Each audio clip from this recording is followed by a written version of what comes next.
मध्ये नैसर्गिक संसाधनांचे गुणधर्म याविषयी आपण अभ्यास केला. आज आपण प्रकरण 4 हवेचा दाब याविषयी अभ्यास करणार आहोत. आता तुम्हाला हवेला वजन असते हा प्रयोग तुम्ही केलेला असेल.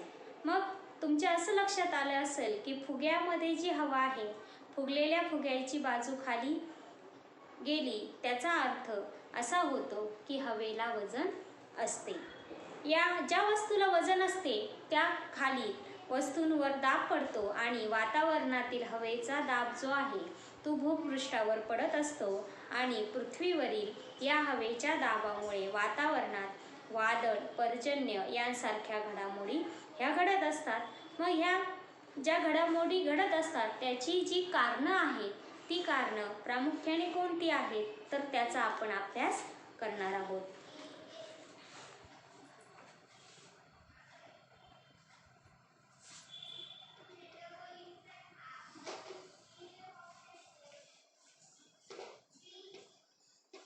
पृथ्वीवरील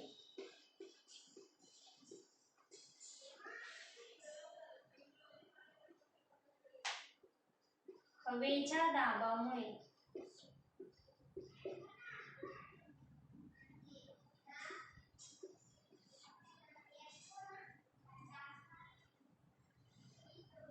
वातावरणात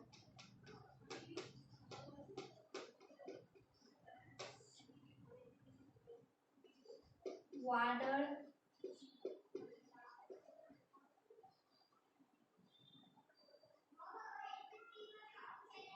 पर्जन्य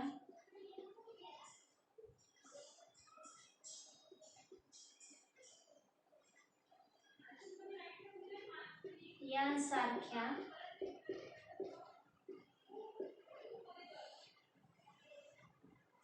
अनेक घडामोडी घडत असतात.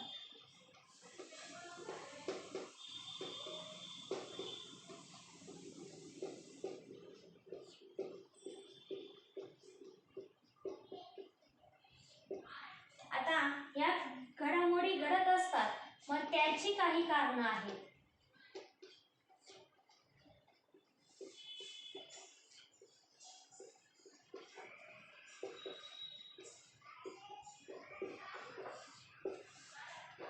पहिलं जे कारण आहे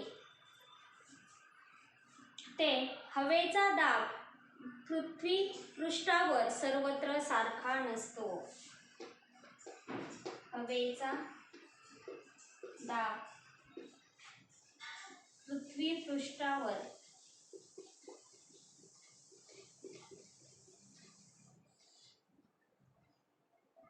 सर्वत्र सारखा नसतो.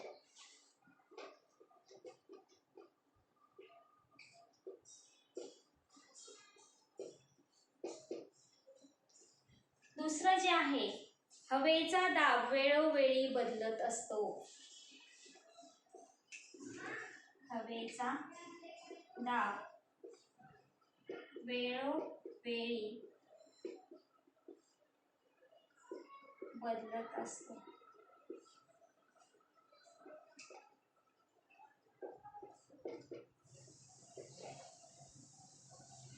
प्रदेशाची उंची, हवेचे तापमान आणि बाष्पाचे जे प्रमाण आहे हे घटकही हवेच्या दाबावर परिणाम करत असतात. म्हणून प्रदेशाची उंची,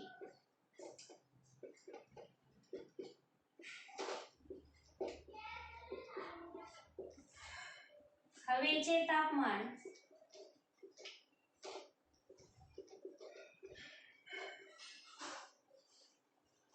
आणि बाष्पाचे प्रमाण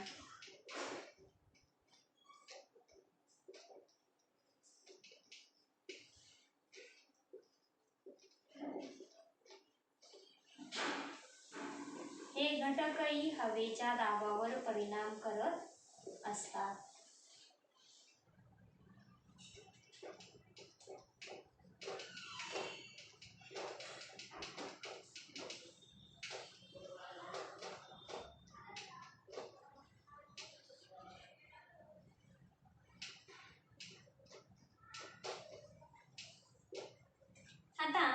यामध्ये प्रदेश प्रदेशाची उंची आणि हवेचा दाब. तर हवेतील धूलिकण, बाष्प, जड वायू इत्यादी घटकांचे प्रमाण भूपृष्ठालगत जास्त असते. म्हणजे उंची वाढत जाते तसे हे प्रमाण काय होतं, कमी होत जातं. म्हणजे भूपृष्ठापासून जसजसं उंच जावं तसतशी हवा ही काय होत जाते, विरळ होत जाते. परिणामी हवेचा दाब हा उंचीनुसार कमी होत असतो. मग हवेचे तापमान आणि हवेचा दाब यांचा एकमेकांशी काय संबंध आहे, तर त्यांनी एक प्रयोग सांगितलाय. हवेत उंच जाणारा जो आकाशकंदील तुम्हाला माहिती असेल, तो आकाशकंदील घ्यायचा. साधारणपणे 5 मीटर लांबीचा साधा दोरा बांधायचा, की जेणेकरून तो तुम्हाला परत खाली आकाशकंदील तो आणता येईल. मग आकाशकंदिलाच्या पाकिटावर लिहिलेल्या सूचनांप्रमाणे आकाशकंदील काळजीपूर्वक तो उघडायचा आहे आणि मग त्यामध्ये मेणबत्तीची जी वात असते, मेणबत्ती जी असते ती लावायची आहे. मग त्याचं निरीक्षण करायचं आहे. मग काही वेळाने आकाशकंदीलला जो बांधलेला दोरा आहे त्या दोऱ्याच्या साहाय्याने तो आकाशकंदील खाली घ्यायचा आणि त्यातील मेणबत्ती विझवायची आहे. मग हा जो प्रयोग आहे, हा प्रयोग केल्यानंतर आपल्याला असं लक्षात येईल की आकाशकंदिलातील हवा मेणबत्ती पेटवल्यावर उष्णतेने गरम होऊ लागते. आकाशकंदिलातील जी हवा आहे ती मेणबत्ती पेटवल्यानंतर उष्णतेने गरम होऊ लागते आणि ती गरम हवा प्रसरण पावते, हलकी होते आणि वाऱ्याच्या दिशेने जाऊ लागते. त्यामुळे आकाशकंदील आकाशाच्या दिशेने उचलला जातो आणि निसर्गातही तसंच घडत असतं. मग तापमान आणि हवेचा दाब यांचा जवळचा संबंध आहे. जेथे तापमान जास्त आहे तेथे हवेचा दाब हा कमी असतो आणि जास्त तापमानामुळे हवा गरम होते, प्रसरण पावते, हलकी होते आणि जमिनीलगतची अशी हवा आकाशाकडे वर जाते आणि सदर प्रदेशातील हवेचा जो दाब आहे तो कमी होतो. तापमानाचे पट्टे आणि हवेचे पट्टे, दाबपट्टे जे आहेत त्यांचा परस्परांशी संबंध असतो, परंतु तापमानाच्या पट्ट्यांचा अक्षवृत्तीय विस्तार हा जास्त असतो, तर हवेच्या दाबाचे पट्टे हे कमी रुंदीचे असतात. समशीतोष्ण कटिबंध ते 66 अंश 30 अक्षवृत्ताच्या दरम्यान, त्या मानाने हवेच्या दाबपट्ट्यांना अक्षवृत्तीय विस्तार मर्यादित असतो आणि तो सर्वसाधारणपणे 10 अंश अक्षवृत्त इतका आपल्याला पाहायला मिळतो.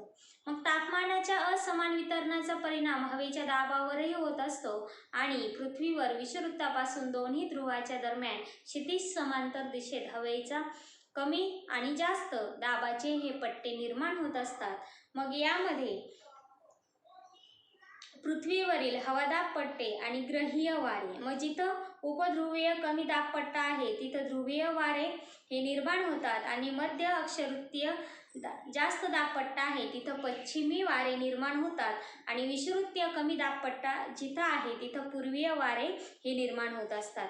आणि त्यामध्ये 25 अंश ते 35 अंश या दरम्यान मध्य अक्षवृत्तीय जास्त दाबपट्टा असेल तिथं पूर्वीय वारे आणि 55 अंश ते 65 अंश या ठिकाणी उपध्रुवीय कमी दाबपट्टा तिथं पश्चिमी वारे आणि ध्रुवीय जास्त दाबपट्टा जिथं आहे तिथं ध्रुवीय वारे हे आपल्याला पाहायला मिळतात. मग त्यामध्ये कटिबंध जे आहे त्यामध्ये तापमान पट्टे जे आहेत त्यामध्ये शीत कटिबंध, समशीतोष्ण कटिबंध, उष्ण कटिबंध, समशीतोष्ण कटिबंध आणि शीत कटिबंध असे 2 आपल्याला या कटिबंधाचे 2 भागात रूपात आपल्याला केलेले आढळतात. त्यामध्ये विषुववृत्त जे आहे ते मध्यभागी असतं आणि उत्तर ध्रुव आणि दक्षिण ध्रुव हे 90 अंशच्या दरम्यान असतं आणि शीत कटिबंध वरच्या भागात जो आहे तो 66 अंश उत्तर, 23 अंश उत्तर आणि विषुववृत्त हे 0 अंशावर असतं. मग याप्रमाणे हे तापमान पट्टे निर्माण होत असतात. यामध्ये आपण जर भूपृष्ठावरील दाबपट्टे जे पाहिले त्यामध्ये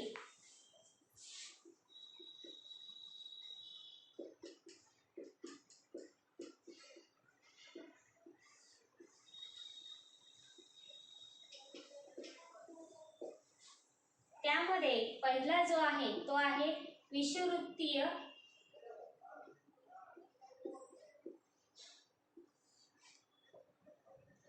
कमी दाबाचा पट्टा.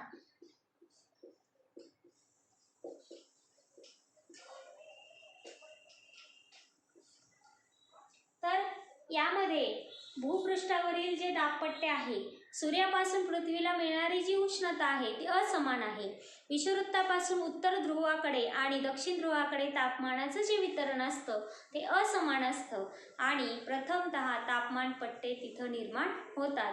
मग तापमान पट्ट्याच्या पार्श्वभूमीवर या दाबपट्ट्यांची निर्मिती होते. त्यामध्ये पहिला जो आहे विषुववृत्तीय कमी दाबाचा पट्टा. मग संपूर्ण पृथ्वीचा जर विचार केला तर कर्कवृत्त ते मकरवृत्त या दरम्यान जी सूर्याची किरणं जी आहेत ते लंबरूप पडलेली आपल्याला पाहायला मिळतात. मग त्यामुळं या भागामध्ये तापमान जास्त असतं आणि त्या प्रदेशातील हवा ही तापते, प्रसरण पावते आणि हलकी होऊन ती आकाशाकडे जात असते. मग ही जी क्रिया आहे ही क्रिया ही सतत घडत असते आणि त्यामुळं या प्रदेशाच्या मध्यवर्ती भागात म्हणजेच 0 ते 5 अंश उत्तर दक्षिण अक्षवृत्ताच्या दरम्यान या हवेचा कमी दाबाचा पट्टा हा निर्माण होत असतो. आता दुसरं जे आहे ते आहे मध्य अक्षवृत्तीय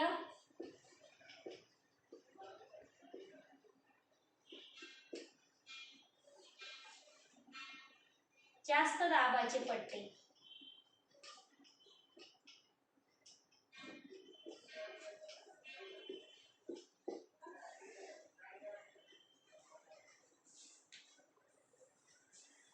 विषुववृत्तीय प्रदेशातून आकाशाकडे गेलेली उष्ण व हलकी हवा अधिक उंचावर गेल्यावर ध्रुवीय प्रदेशाकडे उत्तर आणि दक्षिण दिशेत ती वाहू लागते. उंचीवरील कमी तापमानामुळे ती थंड होऊन जड होते आणि जड झालेली हवा उत्तर आणि दक्षिण गोलार्धामध्ये 25 अंश ते 35 अंश अक्षवृत्ताच्या दरम्यान जमिनीच्या दिशेने खाली येते.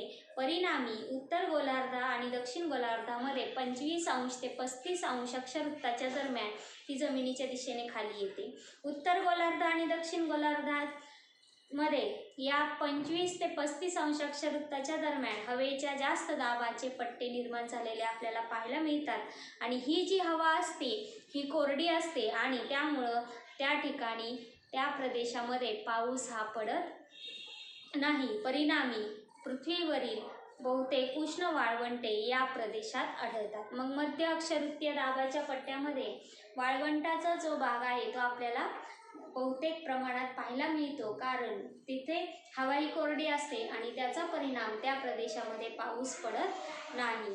पुढचा आहे उपध्रुवीय कमी दाबाचे पट्टे.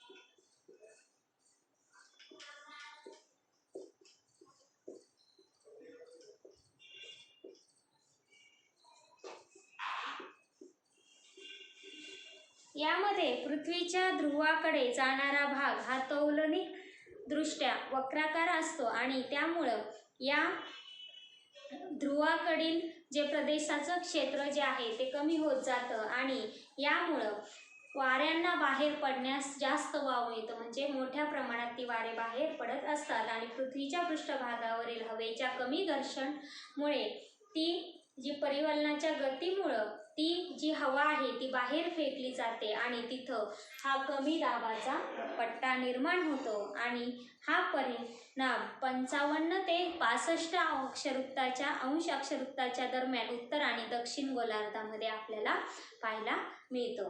पुढचा आहे ध्रुवीय जास्त दाबाचे पट्टे. चौथं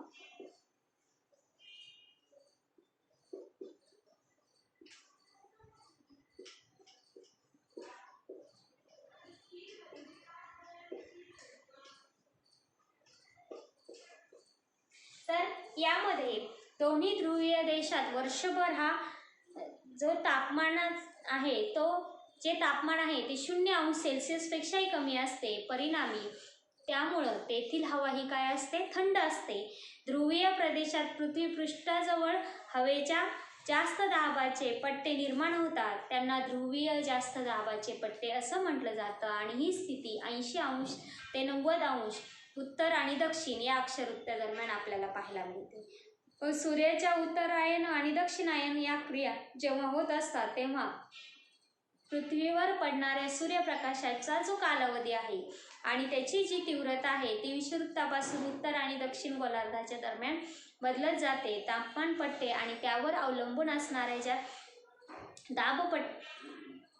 दाबपट्टे जे आहे त्यांच्या स्थानामध्ये हा बदल होत असतो आणि हा बदल साधारणपणे उत्तरायणात 5 अंश ते 7 अंश उत्तरेकडे आणि दक्षिणायन यामध्ये 5 अंश ते 7 अंश दक्षिणेकडे असा होत असतो आणि यालाच हवा दाब पट्ट्याचे आंदोलन म्हणून ओळखले जाते. मग तापमानपट्टे आणि हवादाब पट्टे यांच्यामध्ये महत्त्वाचा फरक कोणता आहे तर तो फरक म्हणजे तापमानपट्टे हे सलग असून ते विषुववृत्ताकडून दोन्ही ध्रुवाकडे जास्त तापमान आणि कमी तापमान असे दोन्ही याच्यात पसरलेले असतात. हवादाब पट्टे सलग नसून कमी जास्त हवादाबाची क्षेत्रे विषुववृत्तापासून दोन्ही ध्रुवाकडे जाताना वेगवेगळ्या भागामध्ये आपल्याला ही आढळून येतात. मग परिणाम काय होतं? हवेच्या दाबाचे परिणाम.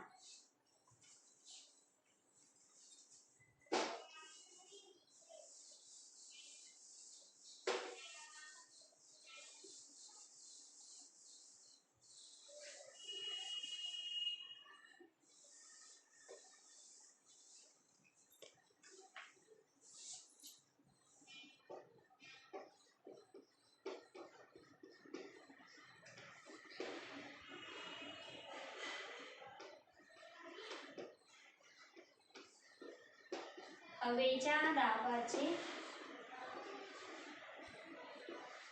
परिणाम. वाऱ्याची निर्मिती,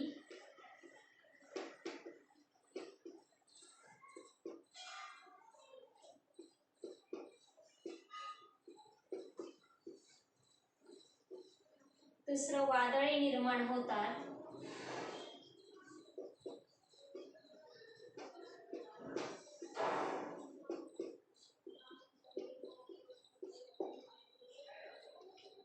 तिसरं आरोह पर्जन्य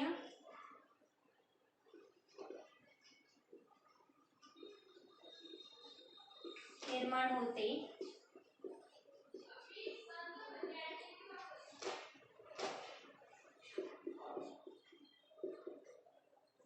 हवेच्या दाबाचा श्वसन क्रियेवरही परिणाम होतो.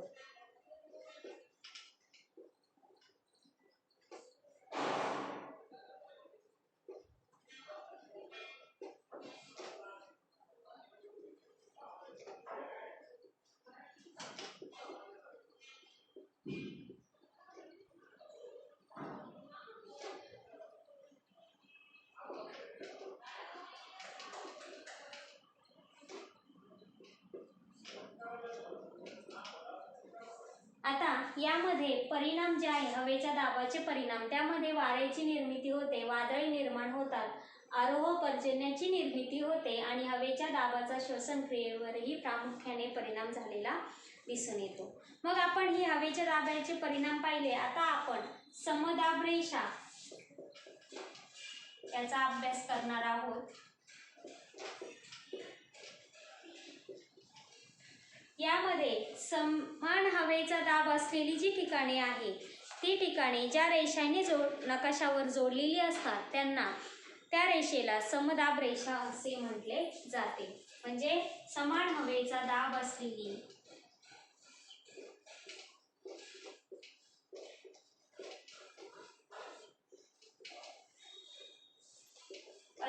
ठिकाणे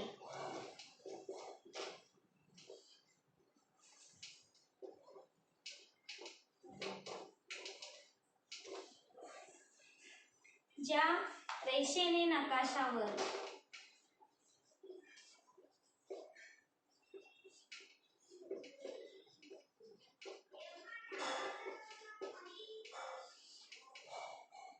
जोडलेली असतात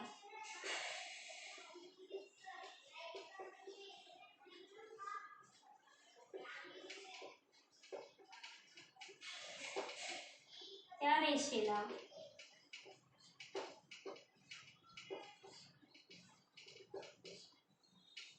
समदाब रेषा असे म्हणतात.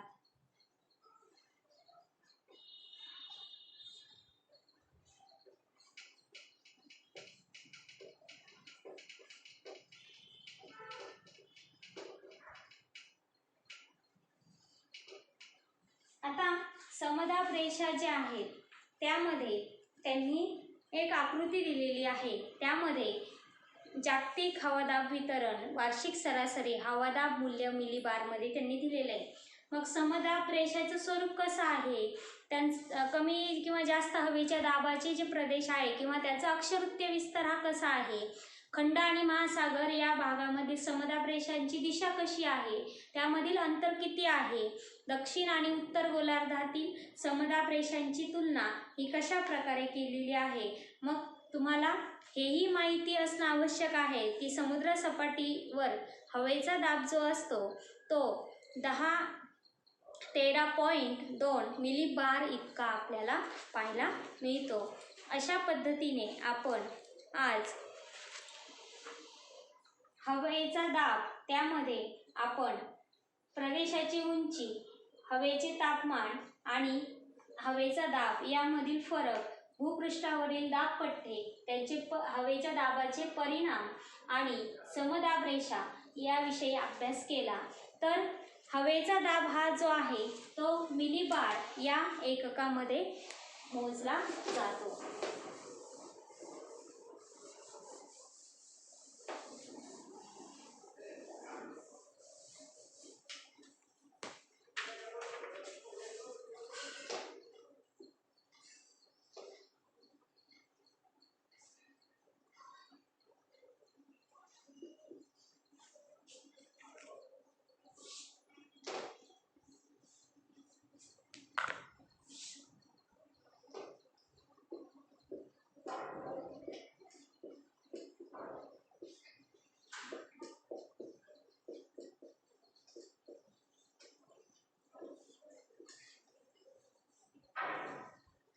या एककात मोजला जातो.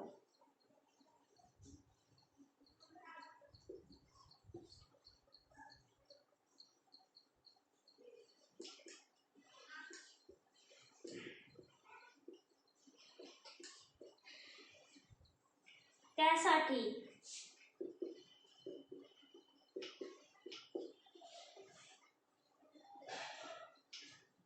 हवा दाब मापक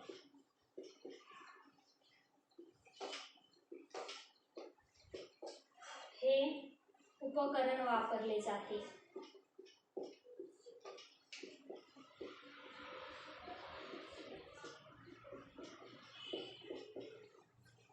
आणि पृथ्वी पृष्ठाजवळ हवेच्या दाबाची जी नोंद आहे ती या उपकरणाद्वारे केली जाते. आणि आपण तापमान वितरण नकाशा जो आहे आणि या पाठातील हवा दाबाचा वितरण नकाशा, आता तापमान वितरण नकाशा हा तुम्ही इयत्ता 6वी मध्ये शिकलेला आहात, त्याचा अभ्यास केलेला आहे. तर या पाठातील हवादाब वितरण नकाशाचा एकत्रित अभ्यास करायचा आहे. या दोन्ही नकाशाचा इयत्ता 6वीतील तापमान वितरण नकाशा आणि इयत्ता 7वीतील हवा दाबाचा वितरण नकाशा याचा एकत्रित अभ्यास करायचा आहे. आणि त्यातून तापमान आणि हवादाब यातील जो सहसंबंध आहे तो तुम्हाला शोधायचा आहे आणि तो तुमच्या वहीमध्ये लिहायचा आहे. तर आज आपण या विषयाचा अभ्यास केलेला आहे. त्यामध्ये आपण हवेचा दाब, प्रदेशाची उंची, हवेचे तापमान आणि तसेच हवेचा दाबाचे परिणाम आणि समदाब रेषा आणि हवेचा दाब कोणत्या एककामध्ये मोजला जातो, तर मिलीबार या एककात मोजला जातो आणि त्यासाठी हवादाब मापक हे उपकरण वापरले जाते. त्याचप्रमाणे आपण आज भूपृष्ठावरील जे दाबपट्टे आहे त्यामध्ये आपण विषुववृत्तीय कमी दाबाचा पट्टा, मध्य अक्षवृत्तीय जास्त दाबाचे पट्टे, उपध्रुवीय कमी दाबाचे पट्टे आणि ध्रुवीय जास्त दाबाचे पट्टे याविषयी आपण अभ्यास केला. तर अशा प्रकारे आपण आज जसं तुम्हाला सांगितलंय की तापमान वितरण नकाशा आणि हवादाब तापमान हवादाबाचा वितरण नकाशा यामधील सहसंबंध तुम्ही शोधून काढायचा आहे आणि तो तुमच्या वहीमध्ये लिहायचा आहे. आपण आता पुढील प्रकरणामध्ये प्रकरण 5 वारे याविषयी अभ्यास करणार आहोत. कर रे स्टॉप. वैभव स्टॉप करते.